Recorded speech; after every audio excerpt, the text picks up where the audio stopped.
बाबा बागेश्वर ने आज बहुत बड़ी बात कह दी। बाबा ने हिंदुओं के लिए ऐसा मैसेज दिया जिससे ढाका में खलबली मच गई। देश भर में हजारों हिंदू सड़कों पर उतर आए। कोलकाता से लखनऊ तक हिंदू खुलकर आ गए। सैकड़ों साधु संत बंगाल पहुंच गए। योगी आदित्यनाथ ने गाजा का गाना गाने वालों की जमकर क्लास दी। बाबा क्यों हिंदुओं से कह रहे हैं कि अभी नहीं तो कभी नहीं, पूरी डिटेल इस रिपोर्ट में। यदि बांग्लादेश जैसी स्थिति आप अपने भारत में नहीं देखना चाहते तो यही समय है, सही समय है। अभी नहीं तो कभी नहीं। बाबा बागेश्वर ने हिंदुओं को क्यों कहा अभी नहीं तो कभी नहीं? यदि हिंदू एक आज नहीं हुआ, हिंदू एकजुट नहीं हुआ तो वो दिन दूर नहीं जब भारत के और छत्तीसगढ़ के चौराहों पर ऐसा जो बांग्लादेश में हुआ वो देखा ना जाए। बाबा बागेश्वर ने हिंदुओं को बांग्लादेश के क्या सबक सिखाए? बाबा बागेश्वर ने किसे कैंसर से ज्यादा खतरनाक बताया? भारत में कैंसर से ज्यादा खतरनाक मतांतरण और धर्मांतरण है। भारत में कैंसर से ज्यादा खतरनाक मतांतरण और धर्मांतरण है। भारत के 80 करोड़ हिंदुओं को बाबा ने किस साजिश से आगाह किया? हम पूजा पाठ के विरोधी नहीं हैं, हम पूजा पाठ के नाम पर धर्मांतरण के विरोधी हैं। अंत में हम यही कहेंगे, हम भारत में केवल एक संदेशा देना चाहते हैं कि यदि बांग्लादेश जैसी स्थिति आप अपने भारत में नहीं देखना चाहते तो यही समय है, सही समय है। अभी नहीं तो कभी नहीं। यदि हिंदू एक आज नहीं हुआ, हिंदू एकजुट नहीं हुआ तो वो दिन दूर नहीं जब भारत के और छत्तीसगढ़ के चौराहों पर ऐसा जो बांग्लादेश में हुआ वो देखा ना जाए। कांकेर की स्थिति पर भी हम कहना चाहेंगे, जो हुआ अच्छा नहीं हुआ, पर हिंदुओं ने एकता दिखाई, उसके लिए समस्त हिंदुओं को साधुवाद, धन्यवाद। भारत विश्व गुरु बने और जब तक भारत हिंदू राष्ट्र नहीं हो जाएगा हम यात्राएं करते रहेंगे। छत्तीसगढ़ की यात्रा उधार। हिंदू राष्ट्र के पोस्टर बॉय धीरेन्द्र शास्त्री 29 दिसंबर तक भिलाई में कथा सुनाएंगे। छत्तीसगढ़, मध्य प्रदेश और महाराष्ट्र के अलावा देश के कोने कोने से 5 लाख से ज्यादा हिंदू उनकी कथा में आएंगे। बाबा का मैसेज देश के कोने कोने तक पहुंचाएंगे। बाबा बागेश्वर हिंदुओं को बांग्लादेश जैसी दुर्गति से बचाने के लिए अलग जगा रहे हैं। जात पात में नहीं पटना है, धर्मांतरण गिरोहों के लालच में नहीं आना है, दवाई पढ़ाई के नाम पर धर्म नहीं बदलना है, पूजा पाठ के नाम पर मतांतरण करने वालों से सावधान रहना है। बाबा बागेश्वर बता रहे हैं कि हिंदू एकता को तोड़ने वाले लोभ लालच का सहारा लेते हैं, गरीबी का फायदा उठाते हैं, आदिवासियों की अशिक्षा का फायदा उठाकर उन्हें बरगलाते हैं और फिर धर्मांतरण कराते हैं। बाबा बागेश्वर ने हिंदू विरोधियों की इन साजिशों का तोड़ भी बताया है। धर्मांतरण के 3 कारण हैं: अशिक्षा, अंधविश्वास, आर्थिक तंगी।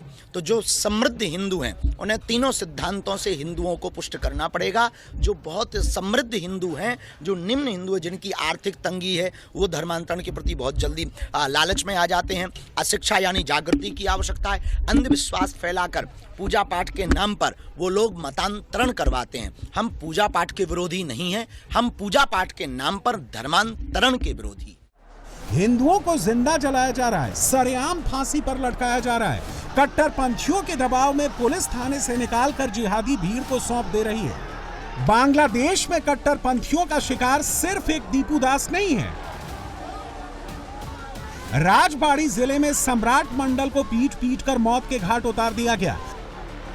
बांग्लादेश में कट्टरपंथियों को यूनुस सरकार ने खुला छोड़ दिया है, हिंदुओं को चुन चुन कर टारगेट करने के लिए। हिंदुओं के घरों को कट्टरपंथी आग के हवाले कर रहे हैं, प्रॉपर्टी लूटी जा रही है। शेख हसीना के बांग्लादेश छोड़कर जाने के बाद वहां के हिंदू लगातार निशाने पर हैं। मठ मंदिर तोड़े जा रहे हैं। फरवरी में होने वाले चुनाव जैसे जैसे नजदीक आ रहे हैं, बांग्लादेश में उपद्रव बहुत बढ़ता जा रहा है। चटगांव में शील फैमिली का घर फूंक दिया गया। सिलहट में हिंदू दंपत्ति पर हमला किया गया। झेनाई दह में गोविंद विश्वास की पिटाई की गई। राजधानी ढाका में हिंदू महिलाओं से बदसलूकी की गई। धार्मिक नारे लगाते हुए जमातियों की कट्टर भीड़ कहीं भी हिंदुओं पर हमले कर दे रही है।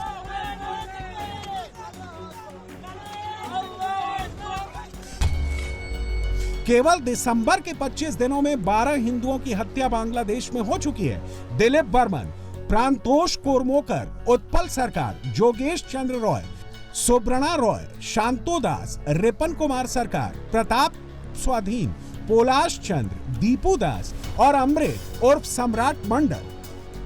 बांग्लादेश का अल्पसंख्यक हिंदू कितना डरा हुआ है वो इस युवक के वीडियो मैसेज से देख सकते हैं।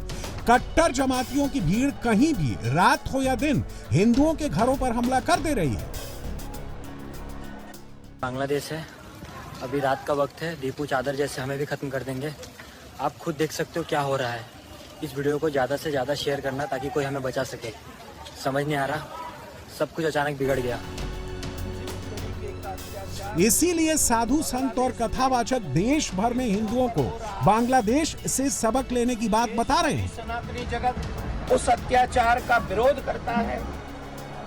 बांग्लादेश हो या पाकिस्तान, जब हिंदुओं पर जुल्म ढाया जाता है तो दुनिया का कोई भी देश आवाज नहीं उठाता। हिंदुओं की रक्षा के लिए कोई नहीं खड़ा होता। जिस तरीके का अत्याचार बांग्लादेश में हिंदुओं पर हो रहा है, ये सभी सनातनी जगत उस अत्याचार का विरोध करता है। पूरे विश्व की मानवता को ये मैसेज देना चाहता है कि पूरी दुनिया में जब भी मानवता मरती है, सनातनी जगत उनके साथ खड़ा होता है। लेकिन जब जिंदे सनातनियों को, हिंदुओं को बांग्लादेश में जलाया जा रहा है, तो क्यों नहीं पूरा विश्व जगत इस तरफ आवाज उठाता है और बांग्लादेश को सबक सिखाने की बात करता है। कट्टरपंथी हिंदुओं को डराकर बांग्लादेश में खत्म करने की साजिश कर रहे हैं। वहां का हिंदू डरा नहीं है, वो अब भी कट्टरपंथियों से लोहा ले रहा है। ये ढाका की तस्वीरें हैं जहां हिंदू ह्यूमन चेन बनाकर यूनुस सरकार के खिलाफ प्रदर्शन कर रहे हैं।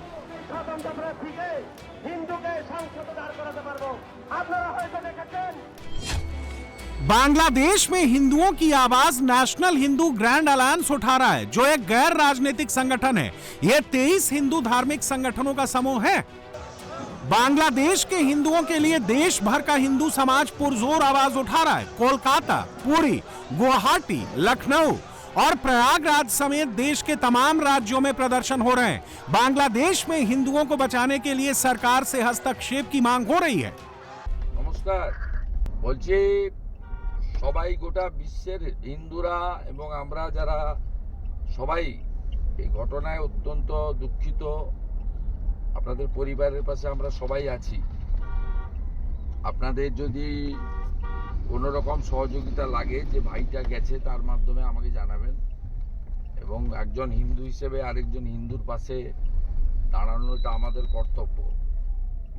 সকলেই বিচলিত আমরা, আপনি শক্ত থাকবেন এবং গোটা পৃথিবীর হিন্দু সবাই আমরা আপনার পাশে আছি। कोलकाता में बांग्लादेश की एम्बेसी के बाहर सैकड़ों साधु संत प्रदर्शन कर रहे हैं। बांग्लादेश के खिलाफ एक्शन की मांग तेज हो रही है। सभी सनातनियों से ये निवेदन करेंगे कि प्लीज आप लोग वोकल बांग्लादेशी होना चाहिए इन इंडिया। किसी भी बांग्लादेशी को हमारे यहाँ काम नहीं मिलना है। सब बांग्लादेशियों को उनके घर वापस भेजा जाए और सनातनी जगत की रक्षा पूरा सनातनी जगत करे। हम तो ये भी कहना चाहेंगे, हो सके तो हमारी भारत सरकार ये करे कि वहां से सारे हिंदुओं को लेके अपने भारत में स्थान दे और जितने भी भारत में बांग्लादेशी हैं उन सबको वहां पर भेज दिया जाए। जो भी पाकिस्तान के लवर्स हैं उन सबको बांग्लादेश और पाकिस्तान भेज दिया जाए। बांग्लादेश में हिंदुओं पर हिंसा के पीछे जमातियों की कट्टरपंथी भीड़ है। यह बात दीपू दास की निर्मम हत्या के आरोप में गिरफ्तार अताउर रहमान बिक्रमपुरी ने भी कबूली है। एनसीपी और जमात मिलकर हिंदुओं को टारगेट कर रहे हैं। बांग्लादेश में धर्म के नाम पर हो रही हिंसा पर भारत का संत समाज बहुत गुस्से में है। बांग्लादेश में जब से फरवरी में चुनाव कराने का ऐलान हुआ, अचानक यूनुस सरकार ने जमातियों को हिंसा का खुला लाइसेंस दे दिया। पाकिस्तान से जिहादियों को बुलाया गया, जेल से आतंकियों को छोड़ा गया। यूपी में एसआईआर का आखिरी दिन पूरा हो गया। बांग्लादेशी घुसपैठियों को वोटर बनवाने की साजिश फेल हो गई। योगी आदित्यनाथ ने उन पार्टियों और जमातों को खूब खरी खोटी सुनाई जो गाजा पट्टी के नाम पर आए दिन सड़क पर उतर जाते हैं। बांग्लादेश में हिंदुओं पर हो रही हिंसा पर मुंह में दही जमा कर बैठे हैं। वोट बैंक की राजनीति के चक्कर में एक बयान तक नहीं दे पा रहे हैं। एक दलित नौजवान को कैसे जला दिया गया है। आप लोग गाजा पट्टी में होने वाले किसी भी उस पर आंसू बहाते हैं, लेकिन आपकी जबान से एक शब्द नहीं निकल रहा है, क्योंकि एक दलित नौजवान मारा गया बांग्लादेश में, और उस नौजवान के मरने पर आपकी जबानें सिल चुकी हैं, क्योंकि आप उसको केवल वोट बैंक के रूप में इस्तेमाल करते हैं। यूपी में अगले साल 2027 में चुनाव है। यूपी में 80% हिंदू वोटर हैं, 20% मुस्लिम वोटर हैं। लड़ाई तुष्टीकरण बनाम संतुष्टीकरण की हुई तो बीजेपी को फायदा मिलना तय है। मुस्लिम वोटर समाजवादी और कांग्रेस का कोर वोटर है, हिंदू वोटर बीजेपी का कोर वोटर है। बांग्लादेश के मुद्दे पर जात पात और तुष्टीकरण की राजनीति को योगी एक्सपोज कर 2027 की विजय का मार्ग प्रशस्त करते जा रहे हैं।